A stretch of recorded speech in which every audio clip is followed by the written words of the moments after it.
భారీ వర్షాల నేపథ్యంలో రాష్ట్రంలోని అన్ని విద్యాసంస్థలకు రాష్ట్ర ప్రభుత్వం సోమవారం సెలవు ప్రకటించింది.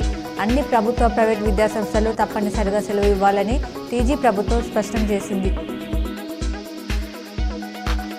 అతి భారీ వర్షాల దృష్ట్యా ప్రజలు, అధికారులు అప్రమత్తంగా ఉండాలని బాన్సువాడ ఎమ్మెల్యే, రాష్ట్ర వ్యవసాయ శాఖ సలహాదారులు పోచారం శ్రీనివాసరెడ్డి సూచించారు. ఆర్య సమాజం సమాజ శ్రేయస్సు కొరకు కృషి చేస్తుందని తెలంగాణ రాష్ట్ర మాజీ శాసన సభాపతి, బాన్సువాడ ఎమ్మెల్యే పోచారం శ్రీనివాసరెడ్డి అన్నారు.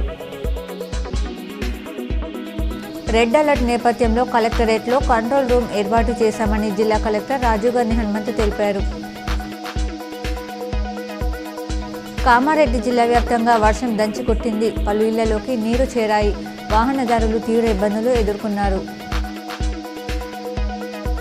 అత్యాధునిక సాంకేతిక పరికరాలతో తక్కువ మెయింటెనెన్స్తో రైతుల ముంగిటకు మల్టీ క్రాప్ ట్రాక్ హార్వెస్టర్ను అందుబాటులోకి తెచ్చామని కంపెనీ సీఈఓ సైఫుద్దీన్ తెలిపారు. భారీ వర్షాల నేపథ్యంలో ఈ నెల 2న సోమవారం నాడు ప్రజావాణి కార్యక్రమం రద్దు చేస్తున్నట్లు కామారెడ్డి కలెక్టర్ ఆశీష్ సమ్మాన్ తెలిపారు. నిజామాబాద్ రూరల్ నియోజకవర్గ పరిధిలోని అన్ని మండలాల్లో విస్తారంగా వర్షం కురిసింది.